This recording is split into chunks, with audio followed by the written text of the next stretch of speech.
Thank you sir. Thank you. माननीय Shri Dinesh Sharma ji 15 minute. माननीय सभापति महोदय, आपका आभार कि आपने मुझे आज इस महत्वपूर्ण चर्चा पर बोलने का अवसर दिया। तमाम चर्चाओं के बीच में हम सब ने बाबा साहब भीमराव अंबेडकर जी के भारतीय संविधान के निर्माता के रूप में उनको हमने न केवल देखा, बल्कि सामाजिक न्याय के एक प्रबल प्रवर्तक के रूप में हमने उनका एक स्तुति गान भी किया है। उन्होंने संविधान को एक ऐसा दस्तावेज बनाया था जो नागरिकों के समान अधिकार, स्वतंत्रता, समन्वय के लिए वो भविष्य में काम आए। डॉक्टर अंबेडकर ने संविधान सभा में कहा था कि संविधान केवल कागजों पर लिखे शब्दों का संग्रह नहीं है, बल्कि यह हमारे समाज की आत्मा है। और उन्होंने इस पर जोर देते हुए कहा था कि संविधान के प्रावधानों का पालन तभी प्रभावी होगा जब समाज के लोग समानता, बंधुत्वता और न्याय के मूल्यों को अपनाएंगे। किसकी कैसी दृष्टि है और आत्मा को वो कैसे पहचानता है, लोगों की सकारात्मक भी है और नकारात्मक भी है। तमाम चर्चाओं के बीच में लोगों ने जो आरोप लगाए, मैं कह सकता हूं कि आज की वर्तमान सरकार की जो दृष्टि है वो सकारात्मक है। पिछले सरकारों में नकारात्मक दृष्टि के कारण संविधान की धज्जियां कई बार उड़ी। मैं कभी कभी उदाहरण देता हूं कि दो पक्षी लंबी उड़ान उड़ते हैं, एक है गिद्ध और एक है गरुड़। गरुड़ की दृष्टि होती है पवित्र मंदिर के गुंबज पर, और गिद्ध की जो दृष्टि होती है वो मरे हुए मांस के लोथड़ों पर होती है, पशुओं के। एक की सकारात्मक दृष्टि है और एक की नकारात्मक दृष्टि है। संविधान का अनुपालन सख्ती के साथ में जब सुनिश्चित हुआ, जब अटल बिहारी वाजपेयी जी के रूप में देश के प्रधानमंत्री के कार्यकाल में तमाम काम हुए, मैं कह सकता हूं कि अटल बिहारी वाजपेयी जी ने जो 81वां संविधान संशोधन किया, उसके अंतर्गत तमाम संशोधनों की जो नीतियां थी वो सुनिश्चित हुई, और जो अनुसूचित जाति जनजाति के प्रति जो न्याय सुनिश्चित करने की जो मानसिकता थी संविधान की, वो 81वें संशोधन में वो पूरी हुई। और इसमें ये सुनिश्चित हुआ कि अनुसूचित जाति, अनुसूचित जनजातियों के लिए खाली पड़े आरक्षित पदों को भरा जा सकता है। माननीय अटल बिहारी वाजपेयी जी की दूरदृष्टि थी, और उन्होंने जो अभी मैं एक बंधु को देख रहा था, बोडो में बोले, बोडो लैंग्वेज में बोले। अटल जी ने उस समय जब उनका शासन सत्ता में थे 98 से और आगे का जो कार्यकाल था, उन्होंने न केवल बोडो को बल्कि जो यानी बोडो थी, डोगरी थी, मैथिली थी, संथाली थी, उसमें 92वां संशोधन किया। और माननीय अटल बिहारी वाजपेयी जी ने इन भाषाओं को भी, जिसमें आज वो बोडो में बोल रहे थे, इन भाषाओं को उन्होंने 8वीं अनुसूची में शामिल किया। ये एक दूरदृष्टि थी एक ऐसे एक ऐसे मनुष्य की कि उन्होंने भाषाई विविधता को एक समरूपता का भाव दिया। और यही केवल नहीं रहा, उन्होंने जो आज हम कोई बोलता है कि गब्बर सिंह टैक्स है, कोई कुछ और आरोपित करता है, माननीय अटल जी ने 1999 में जीएसटी पर जो उनकी मनोभावना थी कि करों का एक एकीकरण हो और इनको मिलाया जाए, उसमें उन्होंने अपनी क्रियाविधि को प्रारंभ कर दिया था।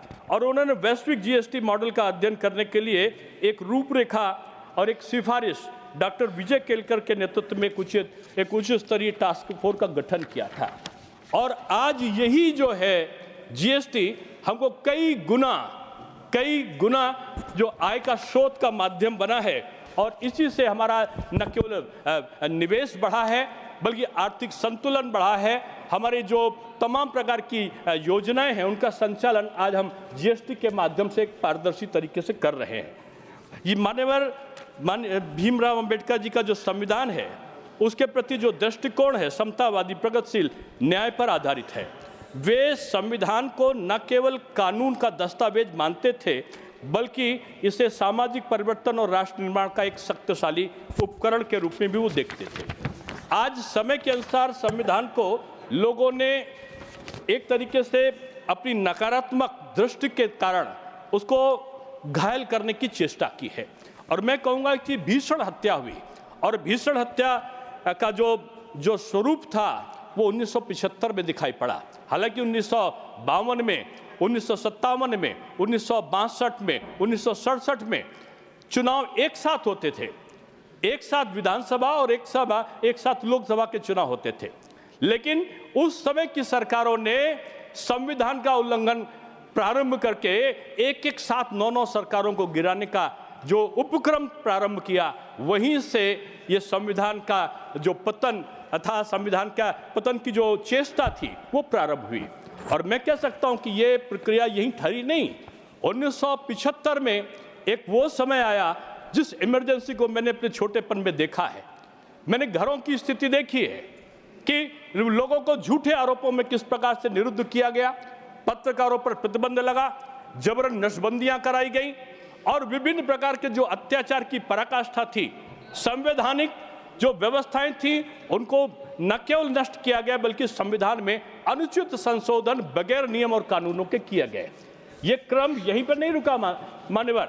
समय समय पर जो परिवर्तन किए गए, उन परिवर्तनों की दृष्टि ये हुई कि आपने जो जीएसटी का था, मैंने बोला कि उसका विरोध इसलिए किया क्योंकि उसमें 17 करों में से जो 17 से अधिक कर थे और 13 उपकर थे, एक मद में उनका निरुद्धीकरण हुआ।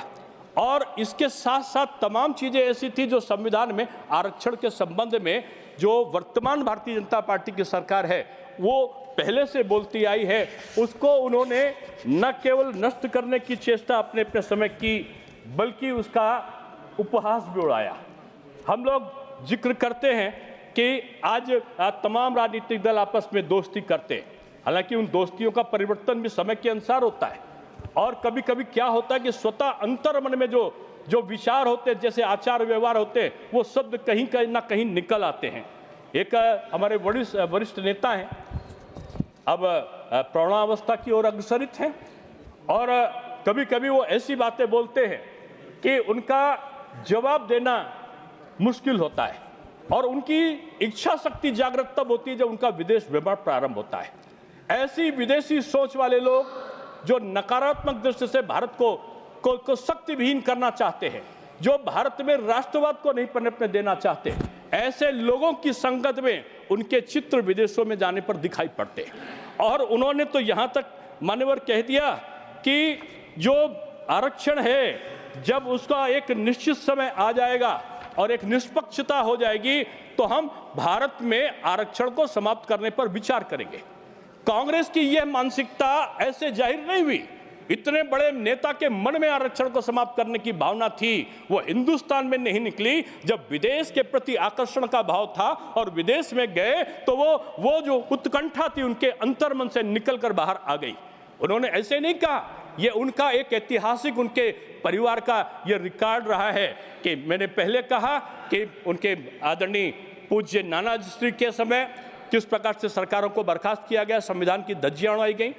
पूज्य दादी जी के समय क्या हुआ कि दादी जी के समय तो इमरजेंसी आ गई और इमरजेंसी से पहले भी जब मंडल कमीशन को लागू करने की बात हो रही थी तो मंडल कमीशन को लागू करने पर उन्होंने न केवल इसका विरोध किया बल्कि जो उनके पूज्य पिताजी आदरणीय नेहरू जी ने जो बोला था कि ये नौकरियों में आरक्षण से मैं सहमत नहीं हुई हूं और उन्होंने इसके बारे में व्यंग्यात्मक टिप्पणियां की थी, उसका परिपालन आदरणीय इंदिरा जी के द्वारा किया गया। और जब आदरणीय राजीव जी आए सत्ता में तो राजीव जी ने 2 घंटा 43 मिनट तक का ये मंडल आयोग की रिपोर्ट पिछड़ों को आरक्षण न मिले इसके लिए उन्होंने खड़े होकर संसद में भाषण दिया और मंडल आयोग की रिपोर्ट को लागू नहीं होने दिया। ये तब लागू हुआ जब बाबा साहब भीमराव अंबेडकर की जो ये सब इच्छा थी कि पिछड़ों को अधिकार मिले, अनुसूचित को अधिकार मिले, जब भारतीय जनता पार्टी की समर्थक सरकार आई तब इस प्रकार के आरक्षण की प्रावधि सुनिश्चित हुई। मानवर, मैं यही कहना चाहता हूं कि ये बदलता हुआ समय है और इस समय में आप ये देख सकते हैं कि अभी हमने 25वां जो संविधान हत्या दिवस मनाया, 25 जून को हमने संविधान हत्या दिवस मनाया। इसीलिए मनाया कि इस प्रकार की घटनाएं क्यों हो रही हैं? क्योंकि ज्वालामुखी से भी ज्यादा बड़ा विस्फोट हुआ था 75 में और उसके बाद ये लगातार इस प्रकार की कृतियां कि विदेशों में जाओ, नैरेटिव बनाओ, नैरेटिव बनाने के बाद भारत को बदनाम करो, और भारत को बदनाम ना करो, देश की आर्थिक स्थिति का संतुलन बिगाड़ने की कोशिश करो, वहां के स्टॉक एक्सचेंजों को प्रभावित करने की कोशिश करो, यहां के नेताओं को बदनाम करने की कोशिश करो, संविधान खतरे में है, आरक्षण खतरे में है। इस प्रकार की प्रवृत्ति को जो करने वाली चीजें थी वो संवैधानिक प्रक्रिया को नष्ट करने वाली प्रक्रियाएं थी। मान्यवर, मैं आपसे कहना चाहता हूं कि ये जो कहते हैं कि संघवाद, भारतीय जनता पार्टी की सरकार में संघवाद को हमने बढ़ावा नहीं दिया। भारतीय जनता पार्टी की सरकार में यानी एनडीए की सरकार में 15वें वित्त आयोग की रिपोर्ट आई और इसमें हमने 32% से बढ़ाकर 42% तक का जो राज्यों को हस्तांतरित करों का हिस्सा है वो देने का काम किया। सरकार एक अच्छे समन्वय के साथ, चाहे वो विपक्ष की सरकार हो राज्य की या किसी अन्य की सरकार हो, वो काम करना चाहती है।